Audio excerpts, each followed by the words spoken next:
Greetings and salutations, friends, and welcome back.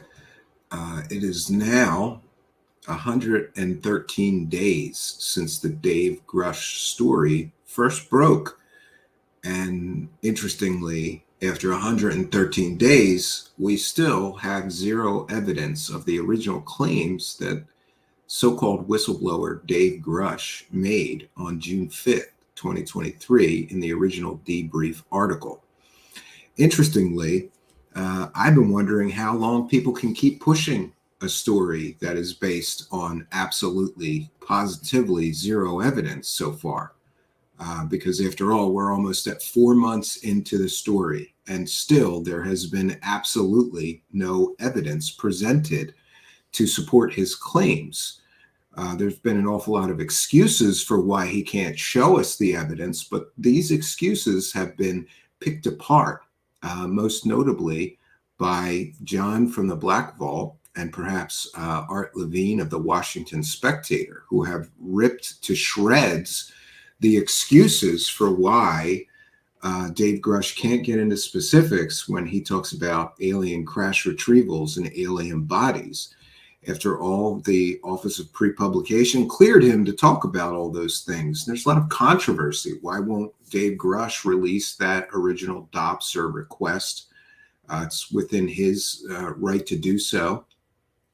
But he so far refused to release that. John from the Black Vault was able to get a very redacted copy without his answers to the questions being posed to him. It's very interesting that all of these disclosure people who want transparency from the government don't expect the very same transparency from their so-called UFO whistleblower.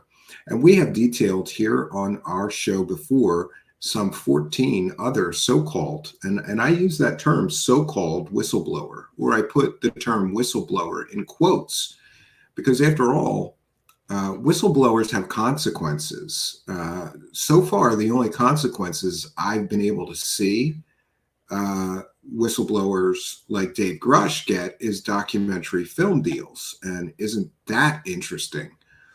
So tonight, friends, and by the way, we have some stills here playing on my laptop from an upcoming presentation on extraterrestrial biological entities or organisms, alien bodies. People love a salacious and sensational story. And this story is no different. After all, it's got claims which seem to confirm the long-held belief in conspiracy land that the United States government is now and has for some time been in possession of extraterrestrial biological entities, bodies, non-human bodies, whatever you want to call them. It's interesting, however, that we have gone 113 days now into the Dave Grush sensationalized story, which is largely based on a man with good credentials saying things with no firsthand knowledge of said bodies. He didn't see anything. He didn't witness anything with his own two eyes, but people told him this, and he's got really good credentials, or so people thought. So we should just believe him on trust. I don't think so. It's 113 days in. We have no evidence of the claims being made. And I, for one, my friends, have been completely and totally, some would say utterly fascinated with how far you can push a very sensational story when you have absolutely no evidence whatsoever that the story is true. And of course, we have seen on tonight's thumbnail, we have seen the host of characters who have, I want to make sure that we share this just so we put it on the record. There are people, many people profiting from this story for the last 113 days now. And all of them except for one, which will be the subject of tonight's broadcast, this Michael Schellenberger. All of these people shown at the bottom of our graphic for tonight's broadcast, Michael Schellenberger, Ross Coulthart, Jeremy Corbell, George Knapp, and Leslie Kane, have all made a lot of money selling this story. And again, I just want to keep repeating this. We're 113 days in. All these people continue to try to push this story and make money off of this story, and yet they have no evidence. But don't worry. As soon as the interest in the story started to die down, I thought the story was going to be dead. Here we are again, because Michael Schellenberger, a man who is quite new to covering UFOs, suddenly has confirmation that everything that Dave Grush said was true. And his reasoning is because other people are also telling him that they're blowing the whistle as well. And I just want to put on the record, I don't have anything against Michael Schellenberger. In fact, I thought he did a good job with the Twitter files, but maybe he should stick to more fact-based reporting, because the only thing that I can imagine is that Michael Schellenberger needed some money, right? I mean, being an intellectual or environmental reporter, there's not much money in it these days. But you know what there is money in? Salacious, sensationalized stories of alien bodies with absolutely no evidence. I, for one, was very surprised to see Michael Schellenberger he's suddenly covering these very sensationalized stories. And he's using the same methods that all people selling what I consider fake stories, but let's just say less than credible stories. He's using the very same tactics that all of the usual, I call them the UFO grift squad, use. Anonymous sources. Oh, my sources told me. Oh, and then I have to protect my sources. I can't name the sources, but trust me, my anonymous sources are telling me that Dave Grush was telling the truth. And here's why: because there's 30 other whistleblowers that are all coming forward to the government. But it's interesting, and these guys all work together to make money. All of the people depicted on these graphic for tonight's show have all been caught selling 100% provably fake stories before. Ross Coulthard has been caught at least 3 times selling completely and totally fake stories. I lost count of how many times Jeremy Corbell and George Knapp have been caught. Most recently, they got caught selling a sensational story about a triangle-shaped spacecraft the size of a football field that turned out to be flares. That was their latest completely and totally fake story. But the list goes on and on with those two. I call them the deceptive duo. And of course, Leslie Kean, who was the source of perhaps a lot of this UFO and alien hysteria and craze that began in 2016 with her completely and totally factually inaccurate garbage piece in the New York Times. And the New York Times used to be very well respected for providing factual and well-researched news articles. But when it comes to Leslie Kean, listen, this woman believes in ectoplasm and mediums and life after death, and ghosts touched her.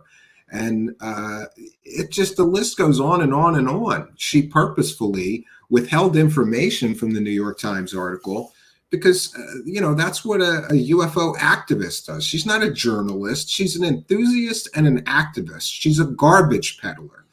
And I, for one, am sad to see Michael Schellenberger join the ranks of garbage peddlers. Congratulations, Michael Schellenberger. You are now a garbage peddler. It's confirmed. And if you don't know anything about Michael Schellenberger, listen, this man is incredibly educated. He's sometimes considered an intellectual. He's an American author, former public relations professional, whose past writing focused on politics, the environment, climate change, and nuclear power. Interestingly, he was a darling of the left until he sort of came out against left wokeism and CRT, critical race theory. No longer considers himself a Democrat. Schellenberger was born and grew up in Colorado. He's got a bachelor's degree in peace and global studies. How that qualifies him to be a journalist, I don't know, but here we are. He's also got a Master's of Arts degree in anthropology.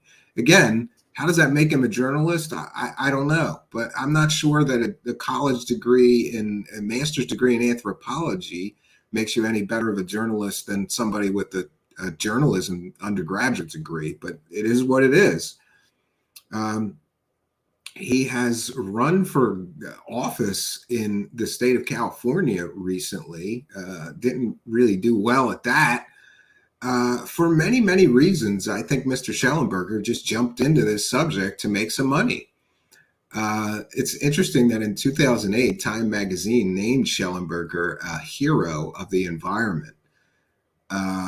Interestingly, in December 2022, Schellenberger was one of the authors who released sections of the annotated internal Twitter files authorized by new Twitter.com owner, now X.com, Elon Musk. He is a writer for the Free Press, which is an online internet publication, American internet-based media company based in Los Angeles by Barry Weiss and Nellie Bowles. I don't know where a lot of people are saying Michael Schellenberger came out of left field. Like, where did this guy come from? Well, he does have an impressive history in his past of covering serious subjects. But now, my friends, he's a UFO garbage peddler. He wants in on the UFO dollars. And interestingly, I really thought this whole Grush story was over. I thought this Grush story had ended. But along comes Michael Schellenberger to say, don't worry, true believers, it's all true. And the reason it's true is because I've got new sources that I can't name, that I refuse to name. They're so scared, I can't name them, but they said everything Grush said was true is actually true. So just trust me. This is more trust me, bro journalism. Forget about proof and evidence. I am absolutely fascinated with how much money these guys have made and continue to make on a story where we're again, I'm going to say it again, we're 113 days in and there's still no evidence that Grush was telling the truth on June 5th. We're 113 days in and people are still making money on this story. Now, it's interesting that we have The Hill covering this Michael Schellenberger story. And Stephen Greenstreet of the New York Post, you kind of love Stephen Greenstreet. Well, at least I know I do. He published this graphic, which is interesting today on Twitter. And he simply says, The Hill's talking about UFOs again, huh? And look at some of their previous, the Hill is garbage peddlers too. Everybody, all media has descended into garbage peddle zone, right? Just post that clickbait, get those clicks, get those views. Who cares how credible these stories are? Look, we have aliens in the oceans with Avi Loeb. Aliens confirmed. Malevolent aliens. Alien air fight spotted. Just the title aliens. That's enough to get the clickbait going. Aliens exist. UFO cover-up. Interdimensional beings. Conspiracists vindicated. Massive UFO sighting. UFO swarms. Proof of UFOs. More bombshells. I love the more bombshells piece. That bombshell involved more anonymous sources. This whole shit show has got to come crashing down like the house of cards it was built upon. I cannot believe that all these people are making all this money with garbage peddled stories, with anonymous sources, with, we're 113 days in on the Grush story. There's still no evidence, but hey, let's run another piece. Michael Schellenberger, cue up some new anonymous sources for us to talk about. And this is where we're at, and this is where we find ourselves. And I can't believe that all these people have made and continue to make more money on a story that has no evidence. Like, it's been almost 4 months now. Like, how much more can you push a dead horse up the hill before you say the horse is dead? It ain't getting up the hill with it's dead. The horse is dead. We need evidence. And by the way, Mr. Grush will be in a new documentary on October 1st, and you bet we will be covering that. We're going to do commentary over the entire documentary coming out on YouTube. And is that a few people of you have asked me, due to our coverage of Dave Grush getting a documentary film deal. We covered that back in June. We were the first to report that Dave Grush, before he ever went public as a public figure or anybody knew who he was, he already had documentary deals in place. I'm told several documentary deals, so that may have been one of them. But interesting that every time, I swear these guys all work together, because it seems like every time this story starts dying, along comes somebody else to keep it going for a few more weeks so we can all make a couple more bucks out of this Dave Grush guy, who, by the way, I still maintain that Dave Grush may actually believe what he's saying, but he's just repeating stories that people told him. And I believe that he is a very vulnerable man. After all, he's a former mental patient with autism and post-traumatic stress disorder. I believe he may be getting taken advantage of by UFO grifters who are using him to sell stories. And now Michael Schellenberger, congratulations. He has joined the grift squad. Once credible person, who did real work that was important about nuclear power, the environment, climate change. Now he's just going to sell garbage clickbait stories like everybody else, because that's the easy way to do it. It should be noted that this whole subject is a cash cow for a lot of media companies. The media is dying a slow death. There's far too much competition from so-called independent media for the legacy media now. And in fact, if you look at the ratings of even like a CNN or Fox News, there are podcasters that beat their views or their listens or their, beat their viewership in an average day. And I'm not talking about, I mean, literally a single podcaster who does a 2-hour show or 3-hour show once a day is beating some of the legacy media for their entire day's ratings. So there is a rush to try to find a solution to the lack of viewership on the part of many of these media organizations. And many have found that the solution is, you got to cash in on this UFO thing. You got to cash in on these aliens. Who cares if there's no evidence? Who cares if these are people that have all been caught selling fake stories before? If people are going to click on it, we're running it. It used to be, if it bleeds, it leads. And now if it's aliens, we're running with it. That is the new formula for success in media today. And if you don't believe me, go to The Hill and look at some of their regular news stories, and then look at their UFO stories and look at the difference in views. They're going to be running all alien news before you know it, kind of like News Nation has been doing. Because News Nation runs an entire news day, an entire 24-hour news cycle of stories, but the only stories that are getting any views, any traction, any attention are the alien stories. So, of course, all of these, let's just call them less than reputable, less than credible media organizations are jumping in to sell the alien stories.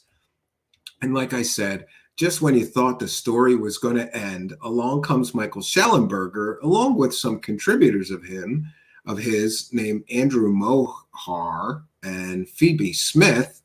And by the way, just to be clear, I like to be, Phoebe Smith is a 23-year-old writer, researcher, having hot takes about AI. And Andrew Mohar just says contributor to Public. I don't know, but we're going to share Michael Schellenberger's article because I think there's a lot of problems with this. I was mentioning, to be fair, I've invited Michael Schellenberger to come here, but I did say, I don't think you're interested because I'm going to ask you some pretty hard questions about what you've been doing lately. He doesn't want, listen, all of these people who sell these stories, most of them refuse to come here or refuse to submit to questions from somebody like me. And there's a reason for that. If they were to submit themselves to real questions about the stories they've been selling, they would be exposed for the charlatans that they are selling garbage. They don't want to come here. Their whole stories will fall apart.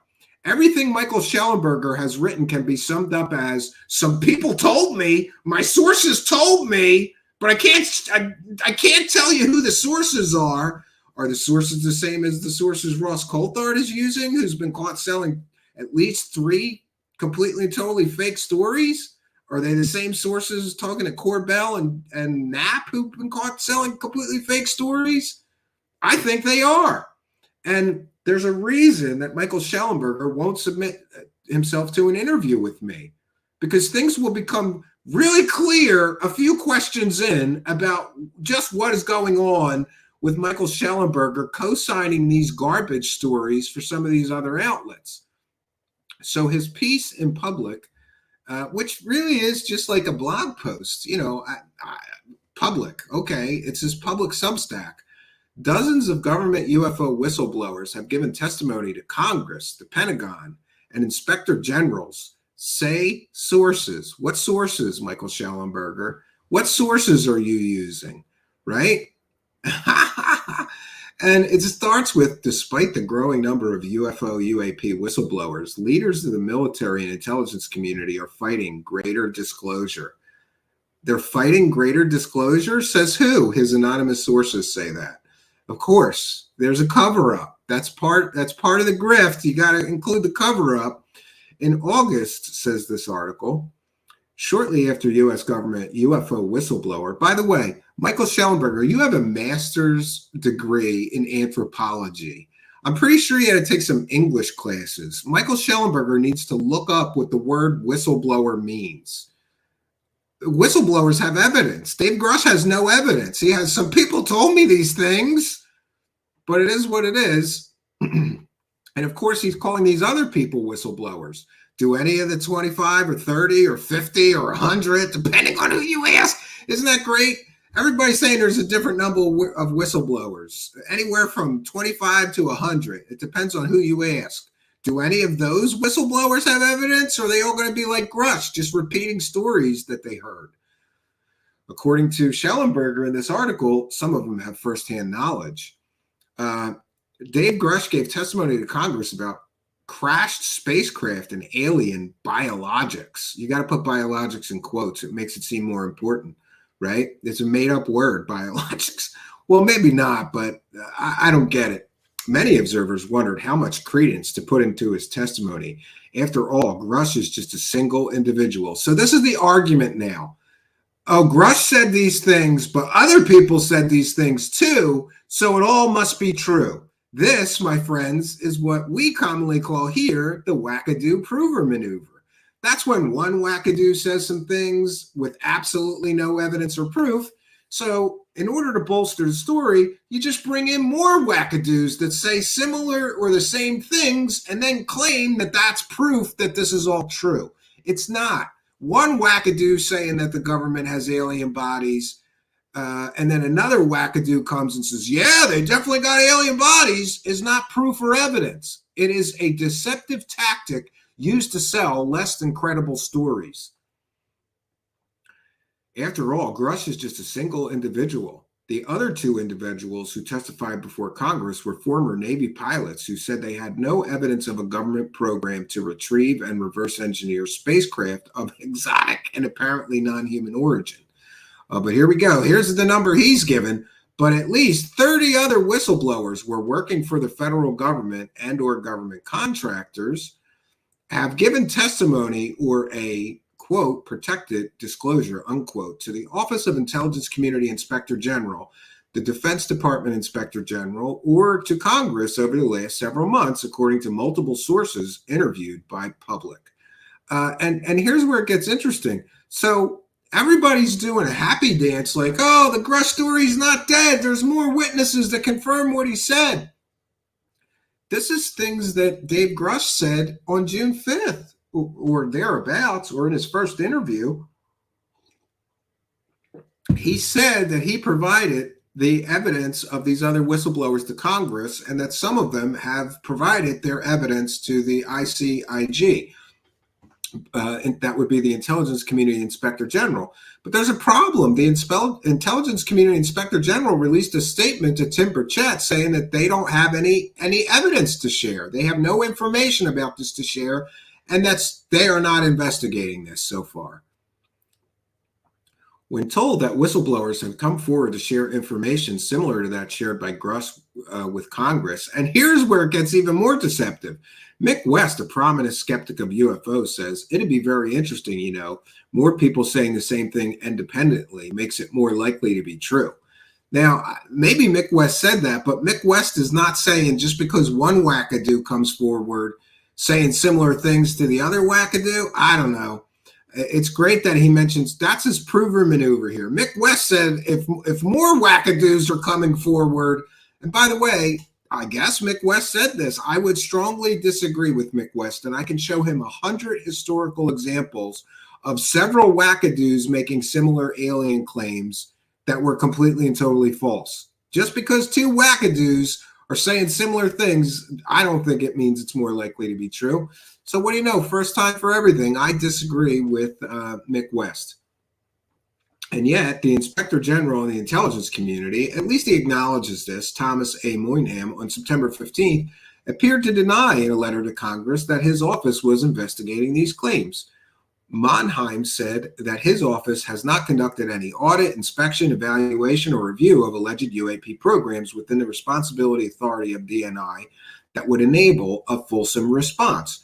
So if all this evidence that these so-called whistleblowers gave to the ICIG and all this evidence that Dave Grush claims he gave to the Intelligence Community Inspector General, if all that evidence was so good, why is he not investigating?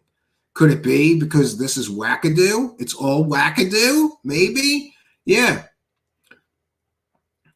But and here's where Schellenberger is just total speculation. But the way Monheim worded his response suggests he gave himself some wiggle room. Matthew Pines, a civilian intelligence analyst, noted last week the official taxonomy for ICIG activities includes audits, investigations, inspections, and reviews. It is curious. Is it curious that an investigation is not denied? Oh, God. The investigation division is structurally separated from the audit and inspection. So they're just grasping at straws. Oh, no, they're still investigating. They could still be investigating. He said, look at the statement. They're not. This is such ridiculousness. The fact that dozens of whistleblowers, now it's dozens. I thought it was 30 before. Now it's dozens. And when asked to drill down on a number on a Hill interview, he had to go from 30 to, well, I don't really know the exact number. You don't know how many whistleblowers, but you're making these claims? Now it's down to dozens from 30. The fact that dozens of whistleblowers have come forward is not evidence of extraterrestrial life, nor of a government conspiracy to cover up a retrieval of a reverse engineering program. And not all of the whistleblowers may be reporting evidence of UAPs. Some may be simply reporting illegal or unethical behavior related to UAP programs. But the sources who asked to remain anonymous and are all in a position to know told public that, in addition to the whistleblowers reporting wrongdoing, between 30 to 50 government employees or contractors have gone to the DoD's All-Anomaly Research Office to offer testimony about UAPs. Yeah. And the head of AARO said that there is no evidence. They've interviewed 30 people at least, and there is no evidence of extraterrestrials. So you forget to mention that. Some whistleblowers are coming forward directly to AARO, some to the DoDIG, and some to the ICIG, and some to Congress, said Nick Pope, a UAP expert who worked on the issue for UK's Ministry of Defense. Michael Schellenberger, that's a factually inaccurate statement. Nick Pope had nothing to do with UFOs. He was in the Secretariat pool. He never ran a British UFO program. He's a fraud. And you're quoting a fraud directly in your article, right, to bolster your arguments. That's what they got to do. They got to use fraudsters that have been caught lying how many times? Nick Pope never ran a government UFO program. right? Here's what he says. He worked on the issue for the UK's Ministry of Defense. Is working on the UFO issue, answering the phone, taking messages for the real people who did that? Because that's all Nick Pope did. Ridiculous. Many have speculated as to whether Grush and other UAP whistleblowers or witnesses might be part of a U.S. government disinformation program. Then he mentions Doty, which I thought was interesting. A former U.S. Air Force intelligence officer working at Kirtland Air Force Base in the 1980s through the first decade of this century admitted to British journalist Mark Pillington and others that he spread disinformation about UFOs with the aim of misleading civilian UFO investigators in order to cover up both U.S. military as well as non-human technology programs. Well, it seems like Michael Schellenberger just watched Mirage Men because he's a big fan of Mirage Men. Like this guy is so new to this that he's like fascinated by the Richard Doty Benowitz story. Great. But experts interviewed by Public say it is unlikely that people waging a disinformation campaign would do it through the Office of the Inspector General, since doing so puts an individual at risk. Considering the broader context to include Grush's allegations, previous reporting by Public, and the extraordinary legislation working its way through Congress, said Marek von Reckenkampf, a former Pentagon employee under the Obama administration, I find it hard to believe that so many individuals would open themselves up to significant legal jeopardy by willingly lying to the Inspector General.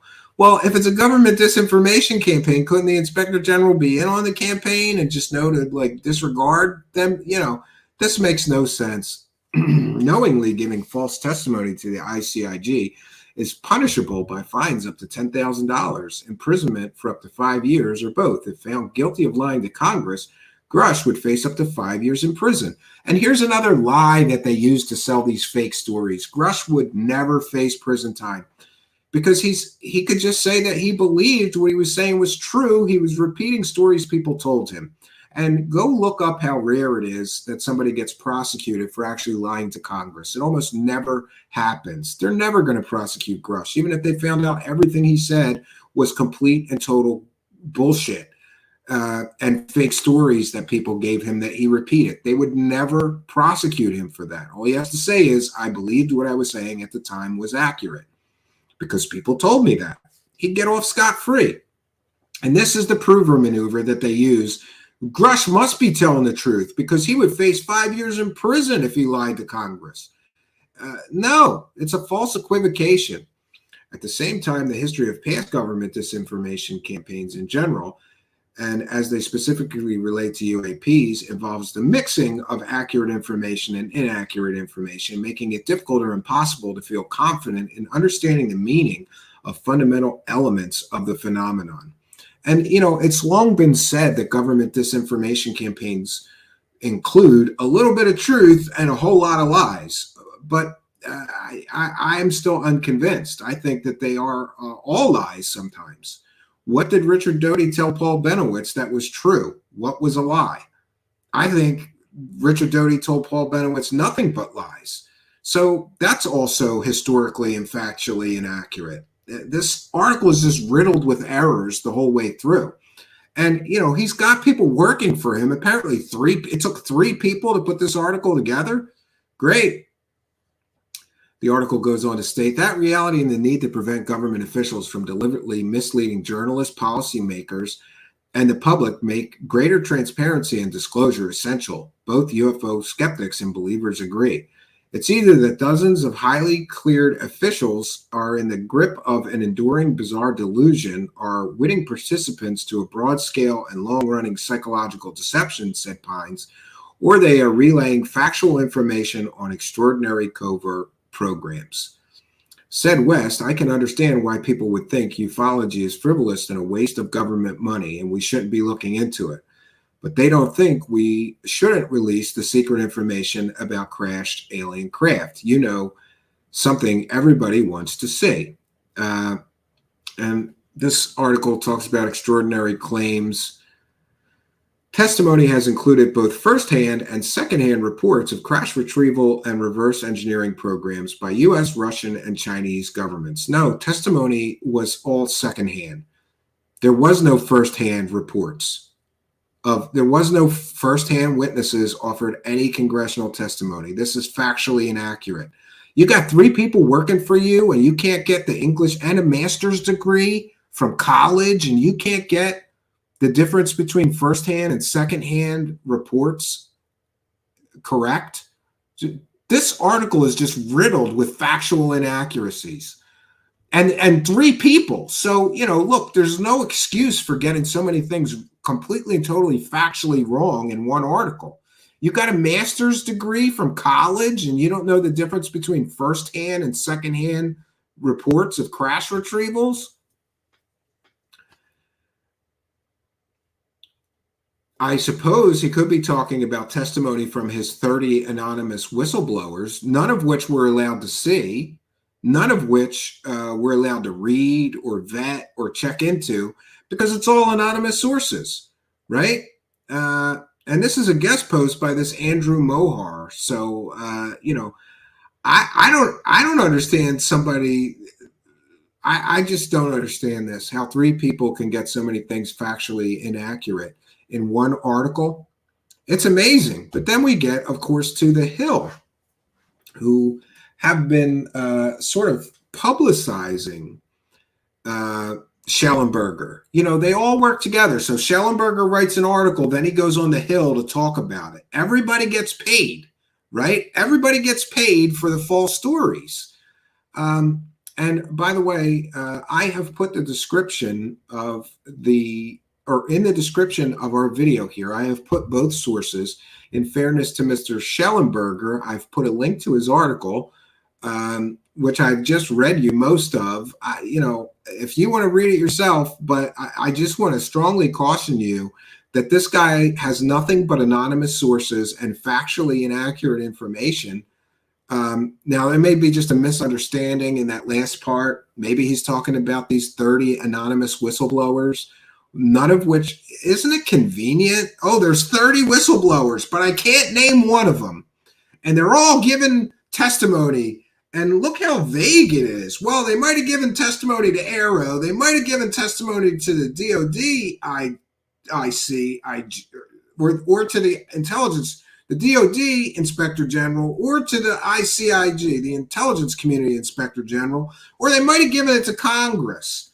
Well, Arrow, Sean Kirkpatrick's Arrow has already said that he interviewed 30 people and there's no proof of aliens. So are these the same people that Sean Kirkpatrick is talking about interviewing, that Michael Schellenberger is talking about? And let's not forget that Dave Grush gave 11 hours of testimony, and congressional aides heard all 11 hours of it apparently and went back to Congress people, including Tim Burchett, and said this is not a reliable witness, and talking about Dave Grush. So is this stuff, are we just building, another house of cards on top of an already shaky house of cards here to keep the story going? I find it a little bit suspicious that right when the story starts to die each time, along comes more anonymous sources, right? And why, oh why, my friends, does somebody keep coming along to keep the story going? Could it be because this is very profitable? This is a very profitable endeavor. You just clickbait the story. Hey, we've got anonymous sources that confirm everything Dave Grush said was true. Well, great. Can we talk to those sources? No, they're all afraid, so you can't talk to any of them. Great. Can we get copies of the evidence that they submitted to the government? Well, no, because it's classified.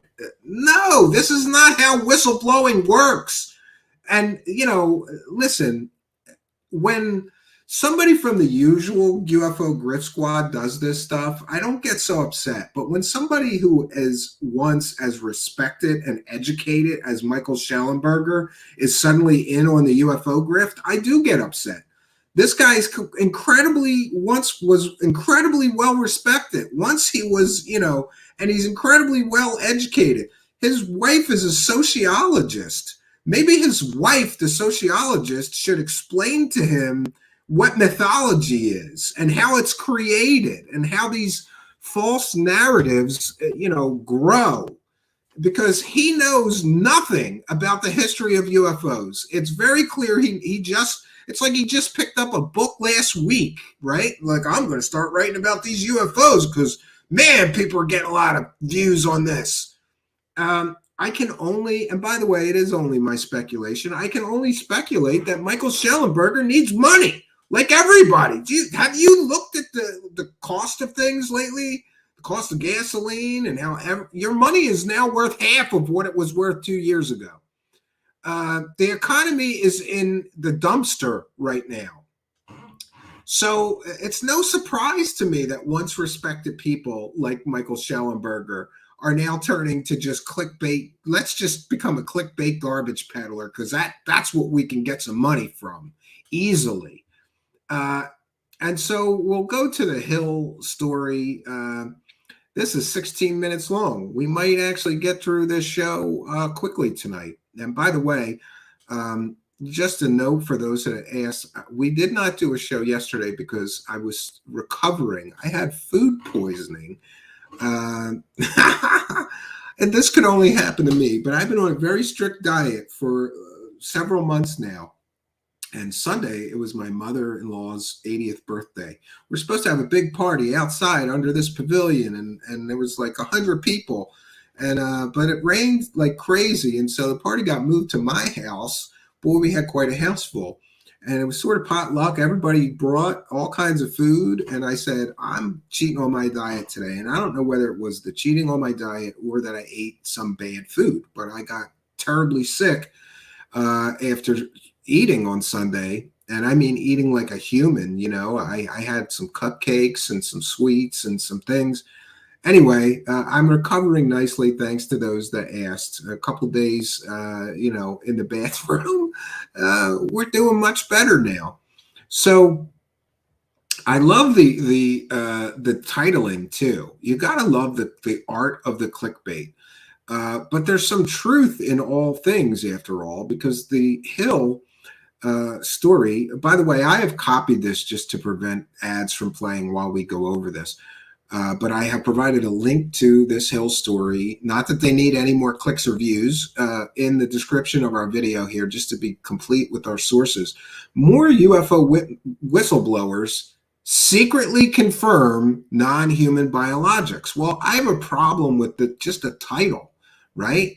Why do they have to secretly confirm it? Why can't they on the record confirm it? Isn't that a little suspicious? After all, we are 113 days in on this story, and there is no evidence, none. And now we're going to use the piss poor super duper prover maneuver and claim that because some anonymous sources confirm the alien biologics, that it all must be true. This is very problematic. I don't get how anybody could believe this. It is like just deception after deception after deception after deception. There's all these layers of deception used to create the illusion of a true story here. And all but the stupidest people wouldn't believe this. If you show them, okay, this was deceptive, this was deceptive, this was deceptive. Now we've got anonymous sources. And oh, you know what? Before we do this, let's take a moment just to review some of the deceptions that we've had so far. The first deception was that David Grush was of sound mind and body, and he was rock solid and didn't have any mental problems. They literally cut the part out of the original piece with Ross Coulthard. They cut the part out where he was asked if he had any mental problems. They cut that out of the original interview. And the reason they did that is because it makes them look like liars. It totally makes them look like liars because they basically said he has no mental problems. And then later we found out that he was a mental patient. Then they cut that out of the article. Excuse me, they cut that out of the interview. Why would they cut that out of the interview? They did that because it made them look like liars. They didn't want to look like liars. That's one of the huge deceptions. Oh, he never had any mental problems. Then we get, this whole situation where you're not allowed to question Dave Grush because he's got post-traumatic stress disorder. Well, I'm here to tell you that's a mental problem. So they lied in the original interview. Incredible. Absolutely incredible. And of course, the other layers of deception is that we were told that the intelligence community inspector general found his alien claims to be urgent and credible. No, he didn't. Show me a quote of the intelligence community inspector general saying that. He did not find his alien body claims or his alien spaceship claims urgent and credible. What he found credible was his complaint, as the ICIG finds every complaint urgent and credible and worthy of investigation. They have to by law. You can't have people filing complaints and that you say, well, we don't know if this is urgent or credible, so we won't investigate. And by the way, it's very likely that Dave Grush did uncover some, let's just say, financial misdealings in the black budget world. That would be nothing new. After all, trillions disappear into the black budget every year. No one knows where that money goes, what they do with it. It's beyond congressional oversight. So, of course, it's within the realm of possibility that Dave Grush found some financial irregularities while he was so-called investigating UAPs. This doesn't mean that he found alien bodies or, alien spacecraft. And then, of course, the layers of deception just keep going and going. They built this whole story on this man being so credible. And then it turns out he's a mental patient with post-traumatic stress disorder. Some would say an alcoholic or was an alcoholic. Maybe he's a recovering alcoholic. They just conveniently leave out that this man has no evidence. And the little bit of evidence he did mention turns out to be fake in the form of the Mussolini UFO crash hoax. That was a hoax. That's his proof. Oh, Lou Elizondo showed me this hoax case from a UFO crash in 1933. So it all must be true.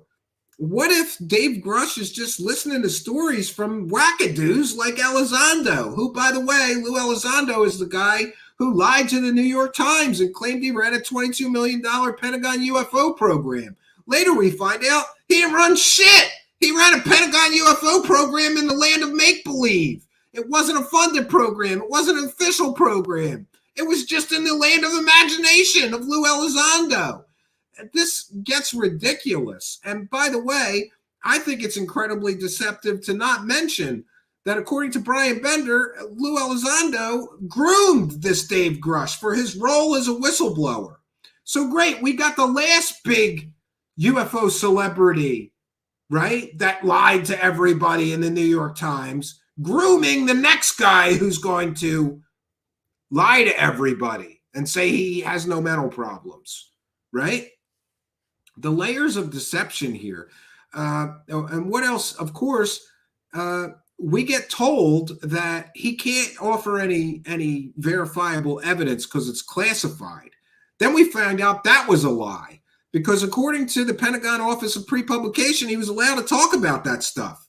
None of it was classified. So he could talk about alien bodies, alien crash retrievals, alien spaceships, and yes, he could offer specifics because none of that is classified, according to the Pentagon Office of Pre-Publication. So that was a lie. The whole excuse for why he has no evidence falls apart under the least little bit of scrutiny. How many times are the people selling this story going to lie to everyone before you say, maybe there's something funny with this Grush story? Maybe, just maybe, this story isn't what people are reporting it to be. And meanwhile, there's all kinds of shenanigans going on with what I believe to be a psychological operation to control the discourse of this story. Those of you who are regulars here are, I'm sure, familiar with us detailing that there is an incredible amount of nameless, faceless, brand new Twitter accounts that are attacking anybody who questions the Grush narrative. All brand new, nameless, faceless Twitter accounts. They just joined Twitter the last couple of months, most of them, but they're all going to tell you that the Grush story is completely true And you shouldn't be asking those really intrusive questions, right?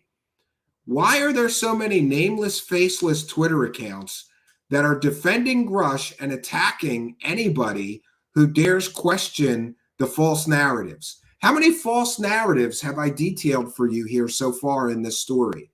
These are the layers of deception. And once you peel back all these layers of deception, what you're left with is a grift. It's a grift. Peel back the layers of deception, and it's a grift. And I'm going to go on record and ask, how much money has Michael Schellenberger made from UFOs so far?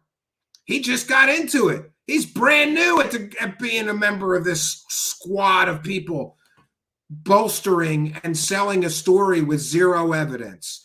Oh, but there's anonymous sources, Stephen. Isn't it convenient? How many times have we been sold stories with anonymous sources and then the stories turned out to be completely and totally fake? Am I not right?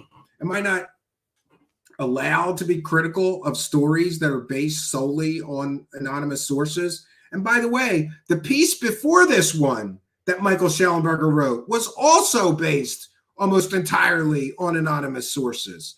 But let's get to this Hill piece and hear from Michael Schellenberger himself. And the piece, of course, is called "More UFO Whistleblowers Secretly Confirm Non-Human Biologic." Yes, secretly, anonymously. You can't interview them. You can't know who they are. You can't check their background to even find out if they are who they say they are. And by the way, Michael Schellenberger, I challenge you. Release one so-called whistleblower that actually confirms this stuff, that you confirmed worked for the government and was in a position to know. Or are you just bluffing this whole story, bro? Let's get into this. By the way, let me put my fair use banner up. This is fair use. This is a transformative work. We're educating the public and critiquing the video that we are sharing. This is certainly covered under fair use. And by the way, I'm told that the Hill likes to copyright claim people. That would be extremely ill-advised, and lawyer letters are standing by. The Hill plays other people's videos all the time. And what is their justification for doing so? Fair use. And we have the same rights here, even as an independent media producer.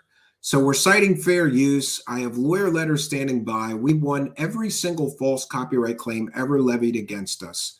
So remembering that if any false copyright claims come our way and we get a strike, I will fight it to the ends of the earth. I will win, and that strike will revert to the false claimant.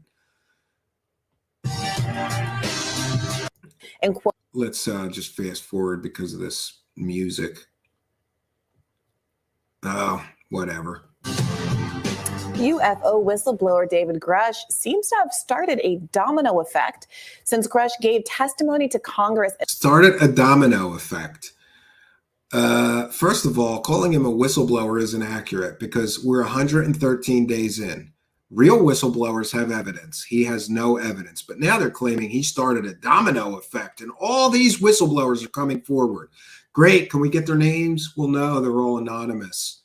You know, isn't this all too convenient for people that are making like tens of thousands, hundreds of thousands, some people millions of dollars selling these stories that are so shaky and built on such garbage level of lack of facts or evidence? In August about crashed spacecraft and, quote, non-human biologics, at least 30 other whistleblowers working for the federal government or government contractors have given testimony to the Office of the Intelligence Community Inspector General. Now, here's where there's a problem, too.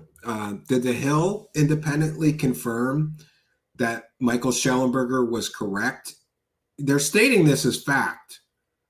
At least 30 whistleblowers have come forward. This is also a method used by these garbage peddlers. What they do is they bring in somebody like Schellenberger. And by the way, Schellenberger, you're going to be the fall guy. When this whole story falls apart, the Hill's going to throw you right under the bus because they're stating these things as facts. Did they independently confirm these as facts? Because if they didn't, journalistic ethics require for them to say, we have not independently confirmed this, but Michael Schellenberger claims. They're not doing that.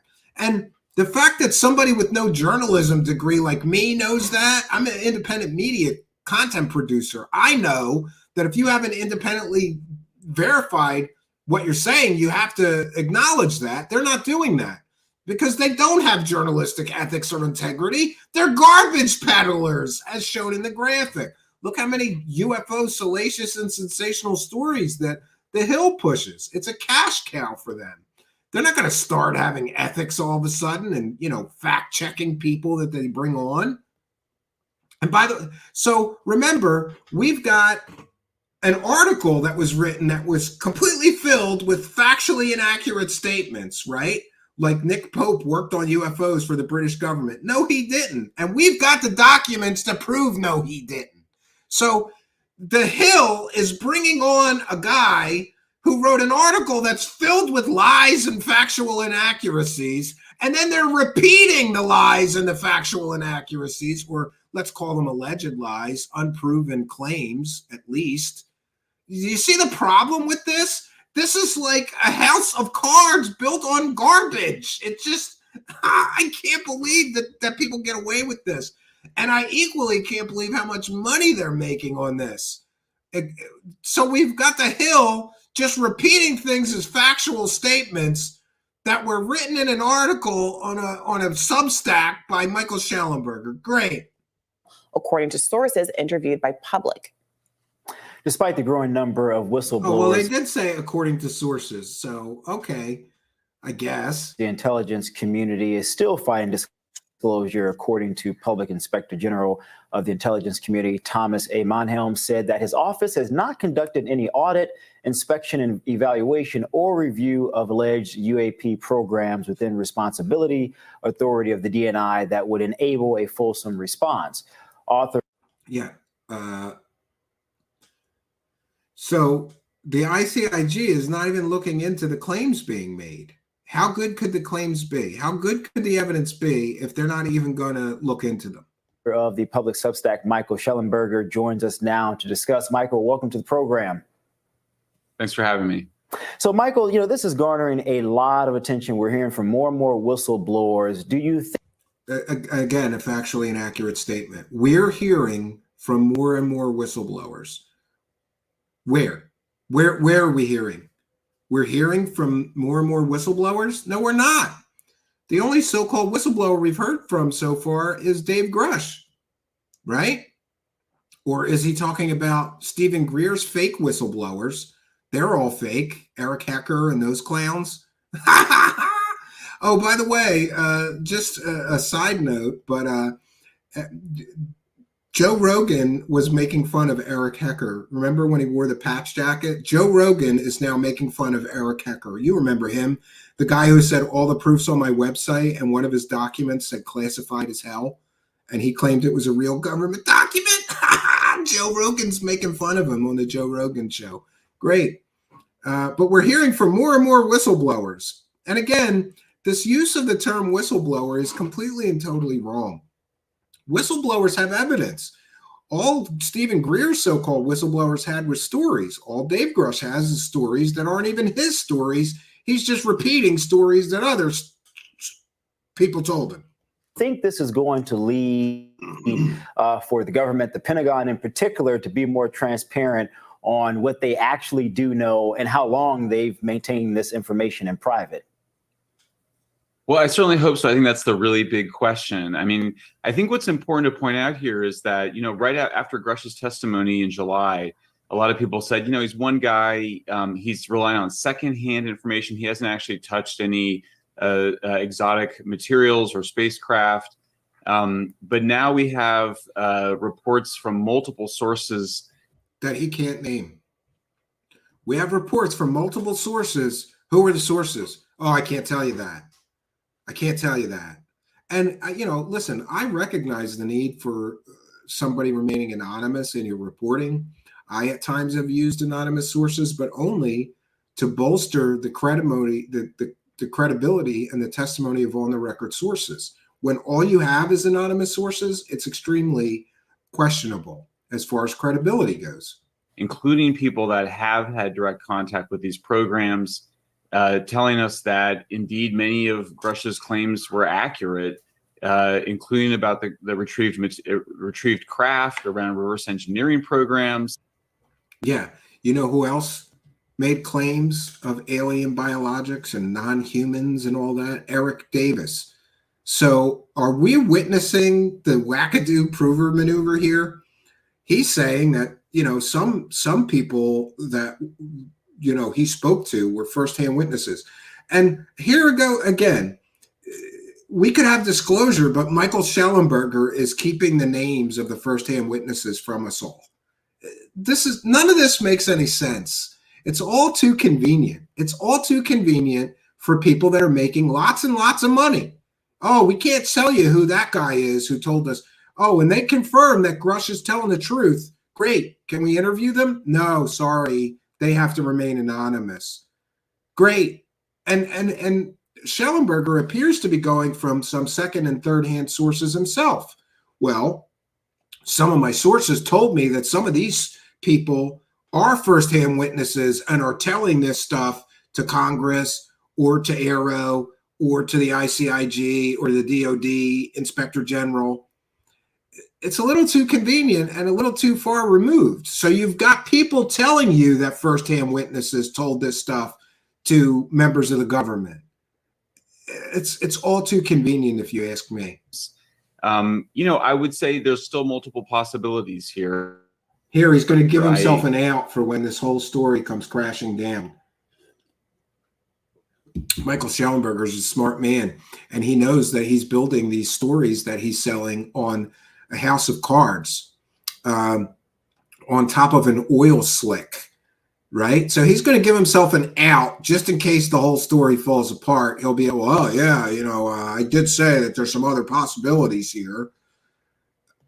And the other possibility he gives is the most ridiculous thing I've ever heard in my entire life, but here it is.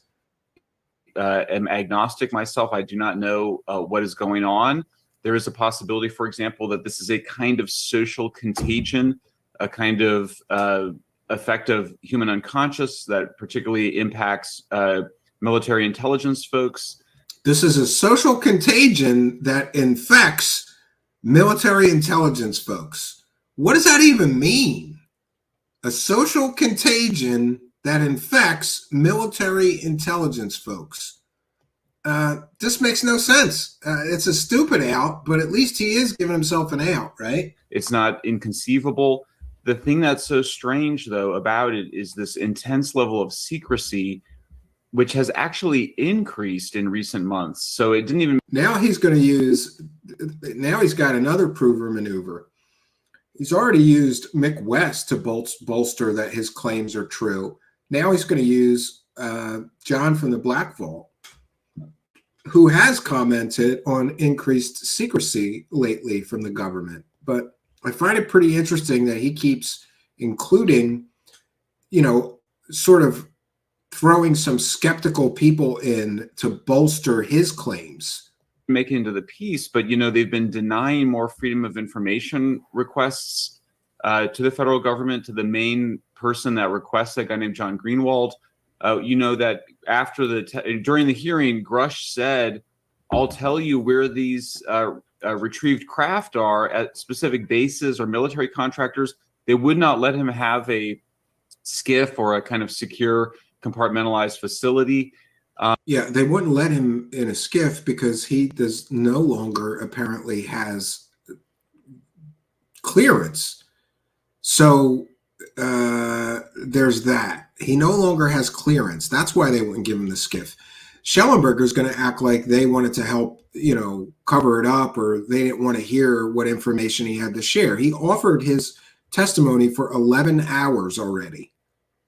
And I'm told in that testimony, he said whatever he wanted because it was a closed door session where he gave that testimony. And again, congressional aides walked away from his 11 hours of testimony, concluding that he was, quote, not a reliable witness, unquote. Schellenberger leaves that out. And then now when we, our sources tell us, and some of them were in the piece, actually on the record We're saying that we're seeing both the defense secretary. Here's where he lies. To me, at least, this is a lie. Oh, some people are telling us, including on the record. His on the record were background sources, not the primary sources making these claims. So when people are selling these less than credible stories, they always conflate things, and that's a conflation. None of the people that he's claiming are confirming Grush's allegations. By the way, you gotta love that still. Is there any pictures of Grush where he doesn't look like a doofus? I'm sorry, but this is just reality. So, there's a conflation here that keeps happening. His on-the-record sources were background sources that he named at the end of the article. And others start to kind of close up and try to basically oppose an amendment proposed by Senate Majority Leader Chuck Schumer, which would require that the contractors and others with any potential crashed materials return them. So, if it's a social contagion, if it's something, or if it's just even if it's just a Defense Department weapons program, there is supposed to be congressional oversight of secret weapons programs. So the level of no, there isn't. This is again Schellenberger. Well, there is and there isn't. There is supposed to be congressional oversight of weapons programs, but that does not include unacknowledged special access programs. And Mr. Schellenberger would be wise to go and study what a USAP is, unacknowledged special access programs. Those are not even acknowledged to exist. So therefore, they don't have congressional oversight. And again, it's misleading to not acknowledge that, to claim that all programs in the government must have congressional oversight. It shows an ignorance of the way the black budget world works, the way the entire, unacknowledged special access program environment in the government works. There is no oversight. They don't even acknowledge those programs exist to the congressman, or in some cases, I believe, even acknowledge them to the president. Those programs only are acknowledged to exist to people who have a direct need to know. Secrecy that we're seeing, I think, is really unusual and concerning, including if it's just a social contagion. Michael, can you tell us a little bit more about what is a social contagion? Does that mean, is he trying to say that it's just people BSing, a social contagion, and that BS makes the rounds among intelligence people? I'm at a loss of what social contagion means. Is it just a made-up term that he made to give himself an out? Okay, this might be a social contagion. Is he just too smart for his own good and can't accurately, with the English language, describe what he means? Because I asked around. I don't know anybody that knows what a social contagion is. How we know that there are these 30 additional whistleblowers, and what, if anything, we know about who they are, where they work, what kind of security access they have, and what they might have been privy to, and potentially even the nature of what they've been disclosing? Sure, and I should say that I don't have a firm count, and really. Here he goes. How are you going to make claims like dozens or 30 or 50 whistleblowers have come forward? And here in this Hill piece, he says, I don't have a firm count. I haven't counted. I haven't counted. I haven't counted. I don't know how many. I don't know how many of them whistleblowers there are. Well, then why are you throwing numbers around if you don't even know how many?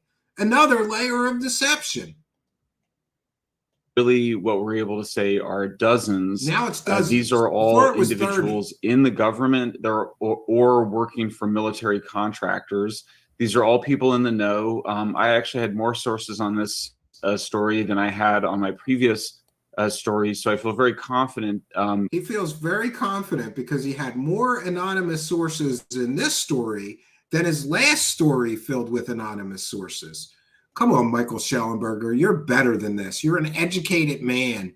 You should do better than pushing garbage with anonymous sources you can't name. That these people are telling me this believe that they're telling me the truth.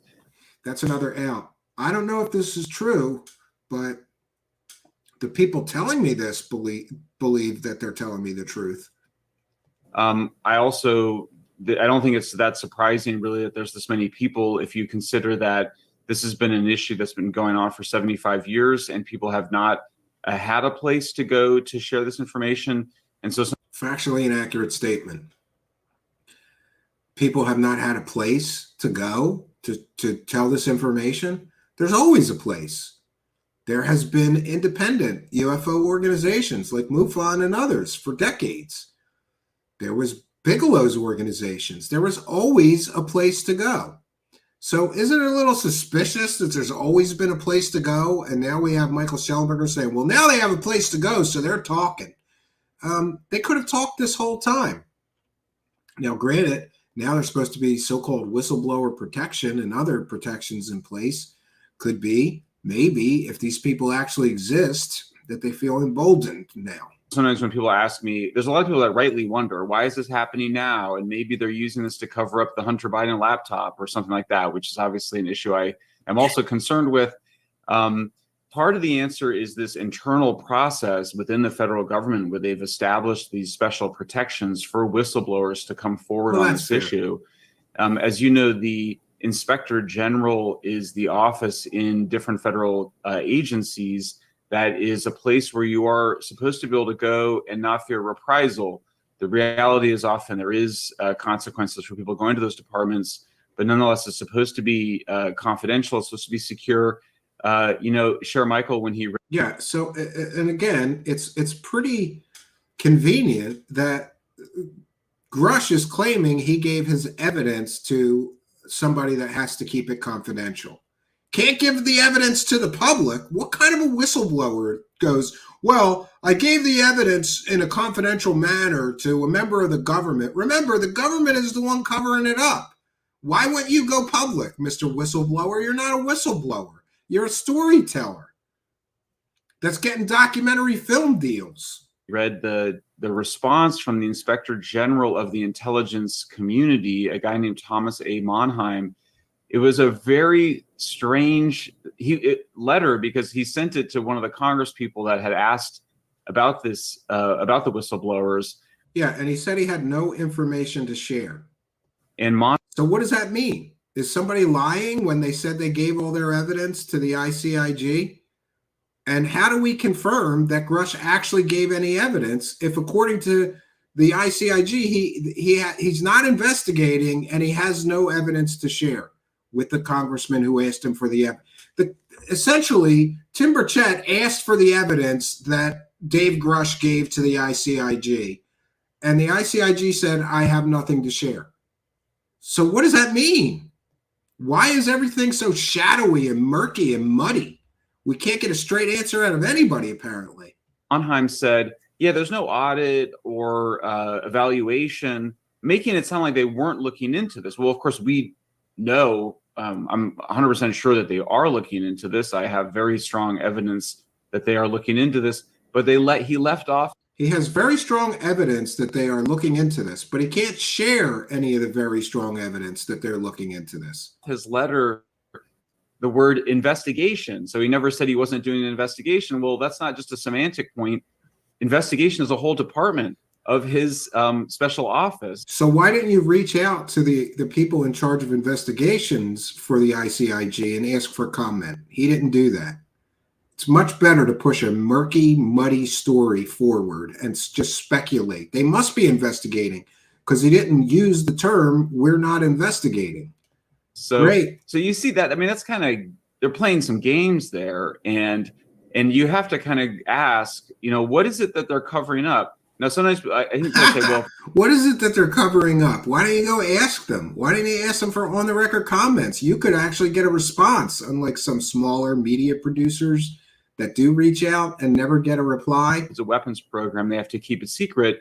Maybe that's the case. But again, first of all, there's supposed to be congressional oversight over secret weapons programs. Except for unacknowledged special access programs. And second of all, sometimes the government actually hypes weapon programs that we don't have. The most famous example of this is Ronald Reagan's Star Wars program or the Strategic Defense Initiative. They exaggerated the ability of that program to protect the United States from nuclear weapons coming in from Russia or other countries. So I do think there's a lot of unanswered questions still. I do think that, America does a pretty good job with checks and balances, and we do have a process in place. We have multiple places that these guys can go. It's not. Yeah, and there has been multiple places these guys can go, but still we have no evidence. And why doesn't Michael Schellenberger acknowledge that besides anonymous sources, maybes, hope-sos, speculation and possibilities, there's no evidence for 113 days now? Isn't that relevant? Everybody's saying they're giving evidence to people, but there's no acknowledgement that any evidence was given to the ICIG. He hasn't even acknowledged that he received Grush's, evidence that Grush claims he gave. Not just, as we mentioned in the piece, that they can go to the Inspector General, but they can also go directly to Congress. And any whistleblowers listening to this should know this. You can go right to Congress, and then they can also go to this DOD office, although many of the people I spoke with did not have a lot of confidence that they were doing a serious investigation. Michael, I want to go back to something you mentioned in terms of some of the critics saying, well, perhaps these are some type of weapons programs, advanced technology. I mean, right now we're sort of in this hypersonics race with China and Russia in terms of missiles, but also aircraft. Yeah, and I truly believe that a lot of these things may be mistaken government programs, and rumors within the intelligence communities. And to not acknowledge that and go straight to aliens and non-human entities and biologics and bodies without smoking gun evidence or proof of that, it's very problematic. That can travel Mach 5 and above. Some of the critics are saying, well, we don't want our adversaries knowing that the United States is working on this type of technology. Some have argued maybe we're working on anti-gravitational type of craft. We don't want individuals to know that we have that technology. What would you say to those critics who've tried to point those things out to sort of dispel some of the whistleblowers and to prevent others from potentially? Now he's going to pull out more anonymous sources that are going to say these aren't weapons programs, they're aliens coming out. Yeah, I mean, I think that's a really legitimate argument because there have been efforts in the past, and we note in the piece a very he's going to bring up Richard Doty now, very famous incident. Like he just watched Mirage Men, and now he's a UFO expert somehow. The Air Force Intelligence Service actually spread disinformation to UFO enthusiasts. And they've done it in more than the Benowitz case. They did it in the case of the stealth bomber. They did it in the case of the U-2 spy plane. They did it in the case of the SR-71 Blackbird, encouraging UFO enthusiasts to spread stories of flying saucers and aliens when people were citing top secret government-run weapons programs. Ostensibly to cover up stealth weapons programs. There's also some evidence this may have occurred around the development of drones. And the only evidence of that, by the way, Michael Schellenberger, I believe, is directly referencing our work here. Because to my knowledge, the first time Richard Doty acknowledged that they were covering up drone programs was in my interview with Richard Doty, my one and only interview with Richard Doty. In that interview, he claimed that the government wanted to cover up top secret drones. So knowingly or unknowingly, Schellenberger is citing me as a source without acknowledging me as the source. Thanks. I could have used a shout out, Mr. Schellenberger, but we'll forgive you and correct the record. That particular case was very irresponsible because they actually drove a person, or at least they contributed to a person having a mental breakdown in convincing him that he was somehow uncovering an alien invasion. It's a crazy episode depicted in this terrific book and movie called Mirage Men. Yeah, so like I said, he must have just watched Mirage Men, and now he's an expert on Richard Doty and government disinformation campaigns surrounding UFOs. It's very clear to me that Schellenberger is not very well read on the entire history and subject of UFOs. Because if he's going to cite government disinformation campaigns around UFOs and aliens, he should know more about the history, and he simply doesn't. It's like he just watched Mirage Men and now he's an expert. That sort of activities are not supposed to be engaged in by U.S. intelligence anymore against the American people. They're not supposed to be engaged in that sort of deception or disinformation. I think there is experimentation with different forms of propulsion. You know, as somebody that works on energy and climate change, obviously, if we're developing forms of propulsion that are not from combustion and do not create greenhouse gases, that's massive. That would be a technology that you would want to spill out of the DoD eventually into the world, because that would be a way to produce, that would be a way to have transportation, obviously, without creating combustion or carbon dioxide and other greenhouse gases. So now he's going to bring in the, free energy arguments, right? The propulsion systems and the energy systems are incredible, and they can, save the environment. He's literally using Stephen Greer's talking points here to sell this. God. Obviously, that would be a huge event. I mean, just a radical event like the invention of nuclear. I have not gotten the sense from anybody I've spoken to that we have mastered those propulsion techniques, although there was some. I did speak to one person that did see one of these famous triangles operating on a different form of propulsion. Again, another anonymous sources. Again, he cites an anonymous source. These are fantastical claims, and for him to keep making these claims with just anonymous sources is extremely suspicious. Well, somebody told me. Great. Who told you so that we can interview them? Oh, I can't tell you that.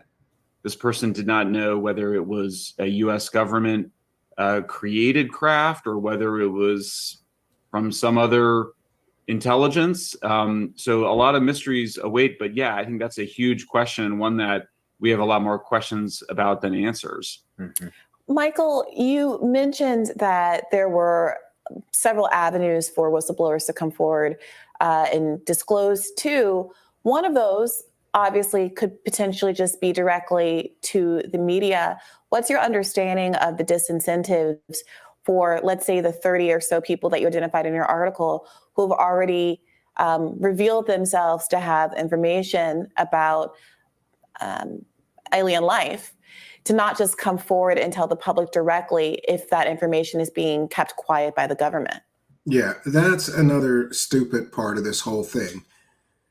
So we've got 31 whistleblowers if we count Grush, right? There's at least 31, or wait, the numbers are wacky, right? Oh no, there's at least dozens. So 24, 25 to 30 whistleblowers, and not one of them just came forward with their information and dropped it publicly to a member of the media, as if a member of the media wouldn't want that story.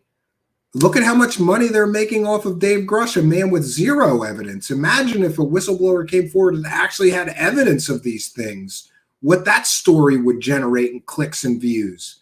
So it's not as if the media would not run with a story from a whistleblower that actually had evidence, but we're being told that there's 25 or 30 of them and not one is coming forward to the government. Now, here come all the excuses for why not.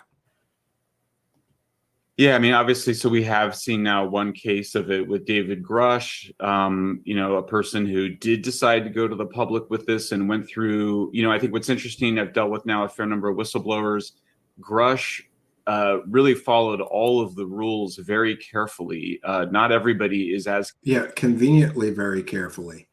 His whole story is constructed so that he doesn't have to offer any evidence or any proof of his claims. Yet he still gets all the financial benefit, like, documentary film deals. It's careful about that. I think many people try to, but there is some complexity there, and you're also trying to protect your place at work. But certainly going public is the end of your career for, I think, these people, including Grush. And so they don't want to do that. It is the end of his career. He retired from his career. His career is over. And now he wants to be a thought leader in UFO space and get documentary deals and get paid speaking engagements. Either way, his career is over. So this is a stupid, invalid argument. and an excuse for a lack of evidence. 113 days in, still no evidence, but lots of excuses for why there's no evidence. I met with several people now, including in person, and I can tell you that their fear was genuine, and that I think it's very hard to fake the kinds of fear that I experienced. I think most of us know that most actors are pretty terrible at their jobs. Most acting is bad. It's hard to find lay people who are able to fake those kinds of emotions. So something scared them. We also did a report earlier, or back in the summer, actually, on the same day that Grush testified in July, about a long history of people that report seeing UFOs or being whistleblowers on UFOs, reporting death threats or other kinds of threats, including threats to have their security clearances revoked or their jobs lost, or just the stigmatization and ostracization that came from people being ridiculed or being accused of being crazy. Or awful lot of excuses for why these people can't just come forward and offer their evidence, right? And Grush claimed that people have been murdered over this. Great. Can you give us the names of who got murdered so we can look into those cases? Oh, I can't tell you. Can't tell you. It's top secret. No, it's not. Come on, man.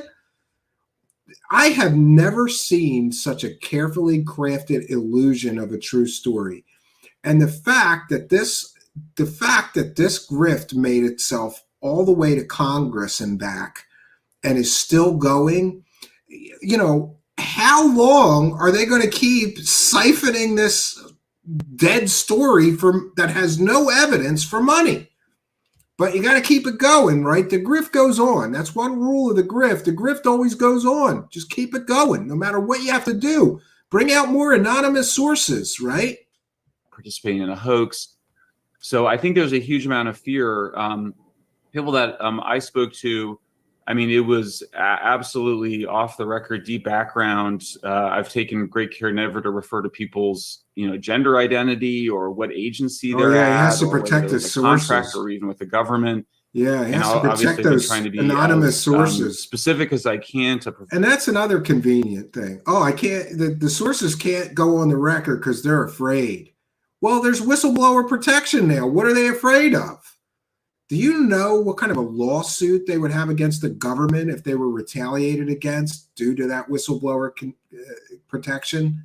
Provide the details that I think are in the public's interest, but also to protect these folks who are absolutely terrified. And these are people that are ostensibly under these whistleblower protections. I mean, Michael, I think for most of our viewers, that fear that you speak of career suicide, considering how powerful the government is palpable for most people watching. But I want to get a little more into the weeds here, Mike, in terms of what these new whistleblowers are claiming and or confirming. You write testimony. Oh, what are your anonymous sources telling you that these other anonymous sources? Remember, he's got anonymous sources telling him that other anonymous people are telling the same stories as Grush.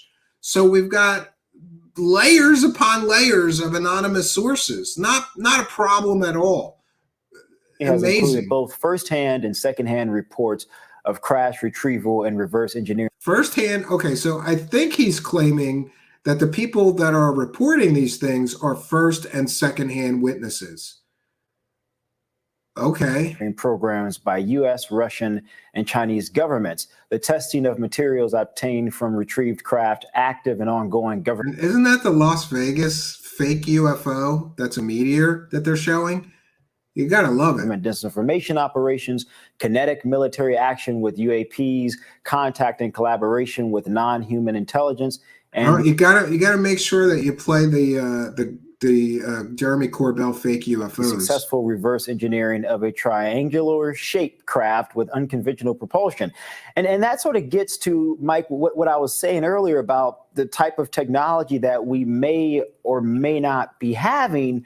Like you just said, if we have this technology, where in the world did we get it from, even if we haven't mastered it yet? Yeah, well, so I laugh a little bit when you read that paragraph, and I hesitated to include it in the article because it's so outrageous and absurd. And yeah, especially coming from a completely and totally anonymous source. Schellenberger's article is just filled with, trust me, bro, a source told me that these other sources told the government. It's very convenient. You, as any independent thinker, you have to assume the chances are as good of that being not that any of those things not being the case as being the case. And so what you're dealing with here and what we're reporting and not making judgment on is that this is what people are telling us. And it's not, these are not, you know, people in psychotic states. Well, that's what they said about Grush, that he had no mental problems. How do we know that these other anonymous sources aren't mental cases or spent some time in a mental institution? Oh, that's right. We don't know because they're all anonymous sources and nobody's allowed to vet them or interview them or check their credentials that they're claiming. It's all, we're just supposed to trust Michael Schellenberger, paragon of virtue here, right? These are people in very high positions of authority. Trust me, they're in high positions of authority. Great. Can you give us their names so we can verify they're in positions of authority? Oh, no, they're anonymous sources. They're too afraid to come forward. All so convenient to the grift, man. Positions to know, well confirmed, don't appear to have any interest in sharing this, which kind of leaves you with one possibility is that it's, like I mentioned, it's a social contagion. It's psychogenic and some... Psychogenic? What does psychogenic even mean? Is that a real word? I guess it's P-S-Y-C-H-O-genic. Well, psychogenic is real word. It means having a psychological origin or cause rather than a physical one. So what does that mean? All of these people that are making these claims, it's all from a psychological origin rather than a physical one. This makes no sense. I think he's just giving himself an out. Psychogenic. See, I learned something today, and so did all of you. Psychogenic means having a psychological origin cause rather than a physical one. Great. Let's continue. We're almost through this. Peculiar way that affects a certain group of people. You know, I'm going to write an article laying out the best case for a psychogenic explanation for this. Obviously, again, the biggest problem with that explanation is just the government secrecy, because if it were just all in people's heads, you could say, or if it were just some sort of a social phenomenon, the way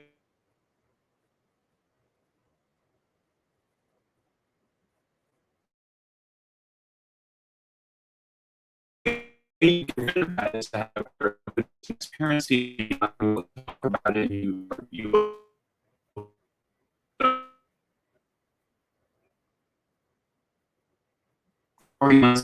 Sure, of course, we've got secret weapons programs going on, and everybody knows that, and there's a nod about this. Yeah, and it's great to me that he acknowledges this may be in people's heads, right? And you notice that he gave himself an out there. Well, this is just what people are telling me.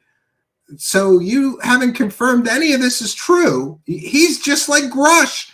I'm just repeating stories that people told me.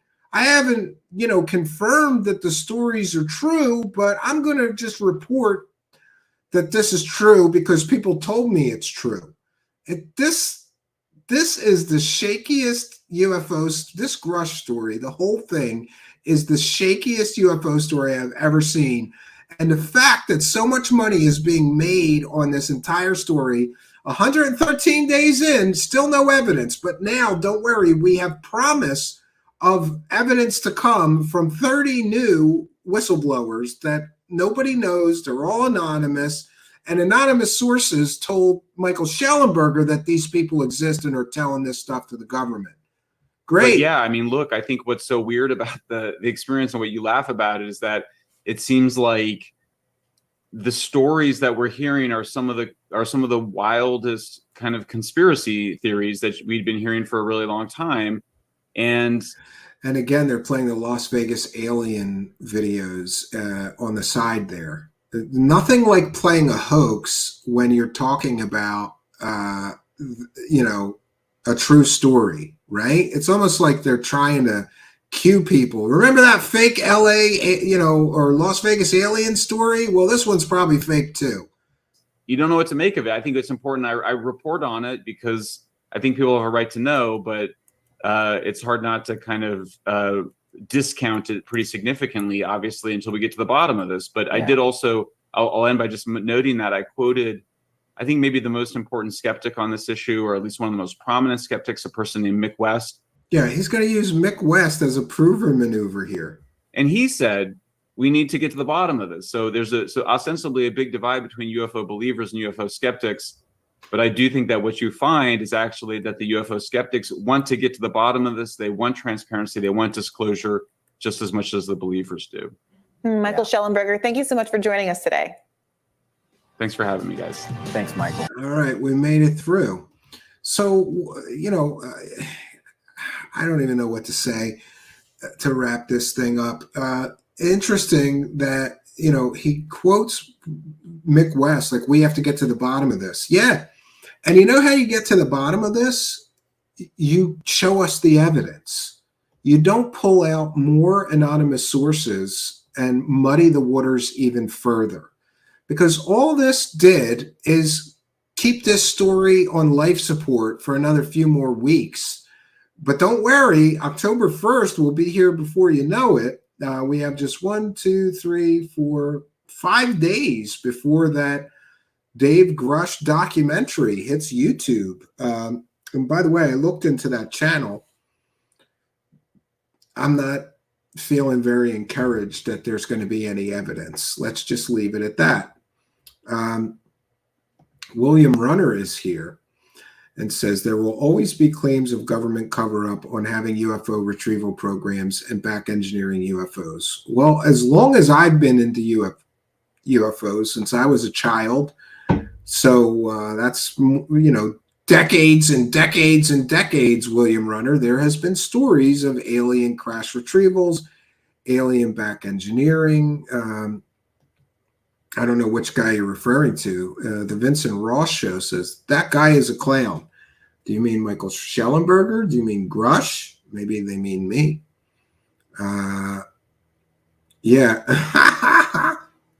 Scallywag00 is here and says, Grush wants some UFO circuit pie. I absolutely agree. Watch them blame the Jesuits. Well, they already blamed the Pope, and Black Flag says, watch them blame the Jesuits. They already have blamed the Pope for being part of the cover-up. Nicosia Connection says, Grush has always the same look that Rep. Nadler had when he crapped his pants. He always does look kind of like weird. Recycle and repeat the same old stories with no evidence. Yeah. B. Baker reminding people of our Truthseekers Discord. Yeah. Scallywag says, the 30 whistleblowers, why didn't they all come forward? Just don't travel together. You'll be fine. Well, good advice, right?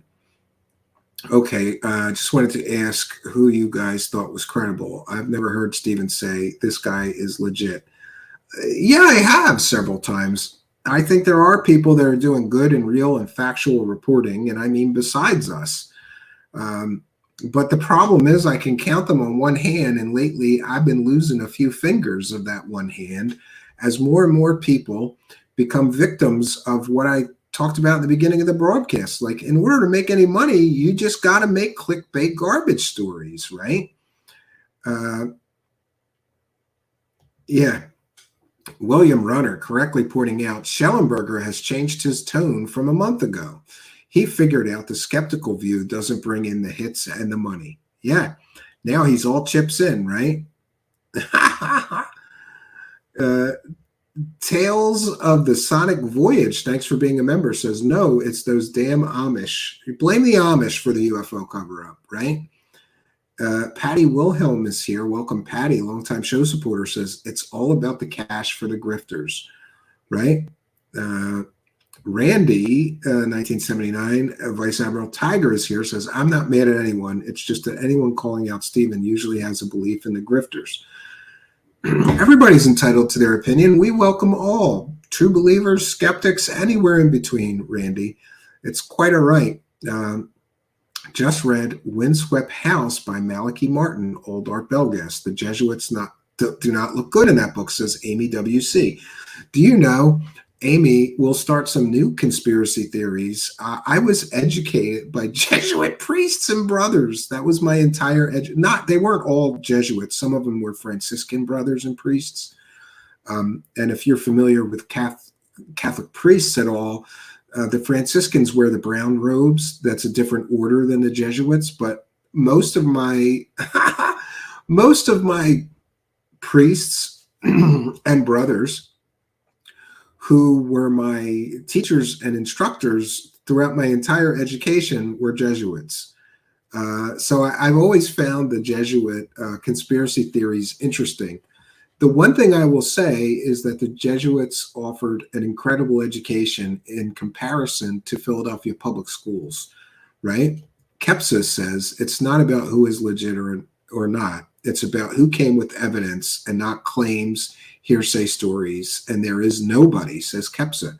Yeah, well, that seems to be a problem, right? Who do you guys think is credible? That is my question. Well, there's a few people that I think are reporting. I try to not name names because then I forget certain people.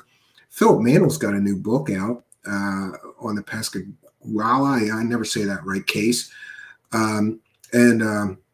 We've got John from the Black Vault. I think he does a good job trying to get to the facts. Stephen Greenstreet, once he did his 180 and stopped believing all the grifters, does a good job. There's Art from the Washington Spectators doing his very best to get to the truth. There are some credible people. Unfortunately, almost everybody falls to the dark side. And Mick West as well does a great job. Greenstreet, Greenwald, West, and Cambion. Yeah, well, I'm in good company in that list then, right? Stream getting cut off. It looks like I have a stream health monitor.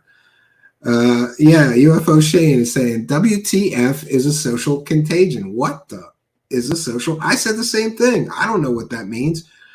I think he's trying to say that it might just be BS that's being spread around, but he's using a really intellectual term for BS being spread around, which is social contagion. I asked around. UFO Shane, social contagion, guys. I don't know, right? Yes. Amy Collins, longtime show supporter, says, I can count on my fingers those who have been time tested to be reliable. Greenwald, Cambion, Jack Brewer. I forget Jack Brewer and Erica Lukes are very good too, so I apologize. That's why I don't like naming. I should have a list of recommended truth seekers because I think that list right there are truth seekers. Most other people, not so much. And of course, there are people like Steve Long, some of the lesser known, we should point out. Vince Ross Show, credibility is not constant. People are fallible. The credibility of their claims info must be reevaluated and established with each new assertion leveled through verifiable evidence. Well, that's a good way to do it. Yeah, good way to do it. Oh, and by the way, we forgot to read the super chats. We want to thank Sandra McDonald for being a member for 4 months. You get a shout out. 4-month-long member, Sandra McDonald, longtime show supporter. We thank you for your kindness, generosity, and support of the show. Teamwork makes the dream work. Thanks for helping us, Sandra McDonald. Thank you so much for being a member for that long. We appreciate you. Thanks for appreciating us. 50,000 Bs with a kind and generous $5. Says one wackadoo making a profit creates more wackadoos. Doesn't make it more believable without evidence. I absolutely agree. Scrub J93 with a kind and generous $10 super chat. By the way, just so everybody's aware, we read every single super chat. We thank every single person sending any support. If you become a member during the live show, we give you a shout out and a big thank you as well.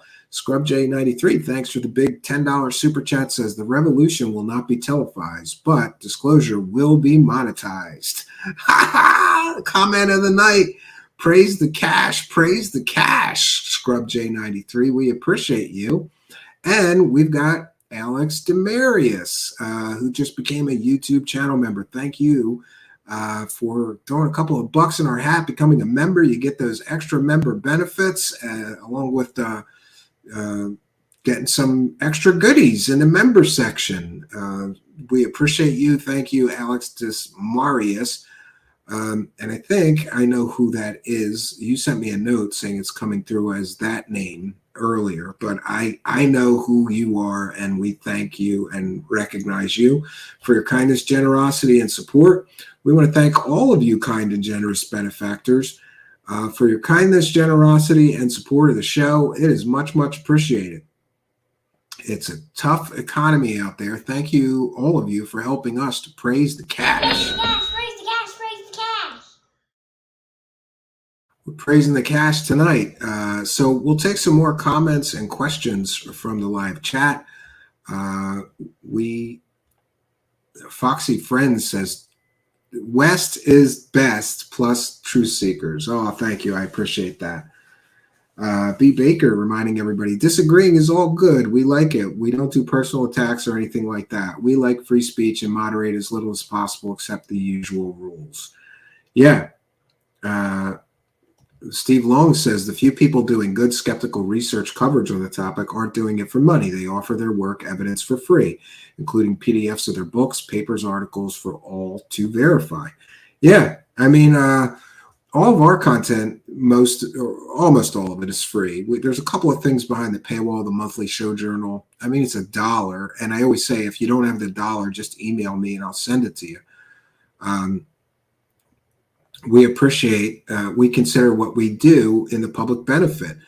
And Amy WC, with the kind and generous $10, says, thanks for the Linda Moulton Hale laughs. Well, we thank you for your kindness, generosity, and support. It is much, much appreciated, Amy WC. And we thank you and all of you for helping us to praise the cash. This will be a big praise the cash. And we want to thank, while we're at it, all you YouTube channel members, you Patreon supporters, super chatters, super stickers, PayPal pledgers, and we thank you kind and generous Twitch subscribers, as well as you gold pill people throwing gold pills at me. Pill.net, you can purchase their currency and throw some money at me there as well. Thanks to all of you for helping us to praise the cash.